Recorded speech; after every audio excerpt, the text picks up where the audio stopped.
انت عمرك حسيت ان دماغك واقفة؟ يعني قاعد ماسك الموبايل سكرول يمين شمال، فيديو ورا فيديو، تيك توك، يوتيوب، انستجرام، وفجأة تكتشف ان ساعة ونص عدت ومش فاكر حتى ايه اللي شفته.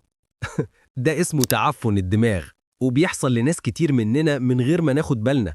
بس الخطير بقى إنه بيدمر تركيزك، بيبوظ طموحك، وبيخلي يومك يعدي كده من غير ما تحقق أي حاجة.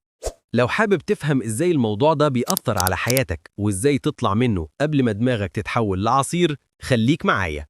وعلى فكرة، قبل ما نبدأ، لو انت أول مرة هنا، أنا بنزل فيديوهات تحفيزية ومفيدة تساعدك تفوق على نفسك وتعيش أذكى.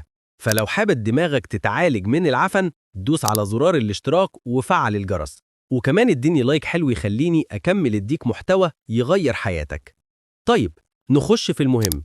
ايه هو تعفن الدماغ أصلاً؟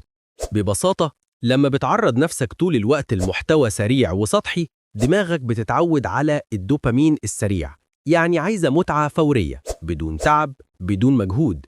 النتيجة، أي حاجة محتاجة تركيز أو صبر دماغك بترفضها. إيه اللي بيحصل بعد كده؟ مسك كتاب، يعني زهق. فتح كورس، مش قادر تكمل. حتى تخرج مع صحابك، دماغك مش مستمتعة زي زمان، لأنك ببساطة اتبرمجت إن دماغك عايزة حاجة سريعة ولذيذة زي الفيديوهات القصيرة.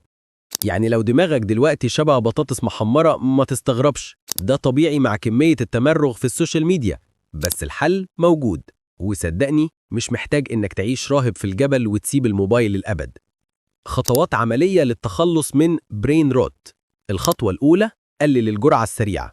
مش لازم توقف تيك توك أو ريلز مرة واحدة، لا، قلل وقتك بالتدريج. استخدم تايمر أو حدد وقت ثابت في اليوم. الخطوة التانية، رجع دماغك للمحتوى العميق. اقرا كتاب 10 دقايق بس في اليوم. خد كورس صغير، شوف فيديو طويل مفيد. كده بتعيد تدريب دماغك على الصبر. الخطوة التالتة، اعمل ديتوكس دوبامين صغير. جرب يوم من غير موبايل قبل ما تنام أو أول ما تصحى، صدقني هتحس بفرق ضخم في طاقتك. الخطوة الرابعة، بدل العادات. كل مرة تحس إنك هتفتح تطبيق على الفاضي، اعمل أي حاجة بسيطة. اتمشى، اشرب مية، اعمل شاي. غير الروتين اللي بيوديك لسكرول اللانهائي.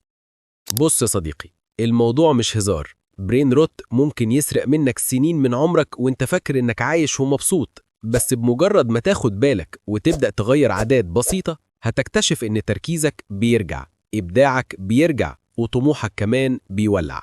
فالموضوع في إيدك، إما دماغك تفضل متعفنة وتتحول لفرن بطاطس أو تاخد قرار النهاردة وتبدأ ترجع السيطرة. قول لي بقى، مستعد تبدأ التغيير ولا لسه عايز سكرول كمان؟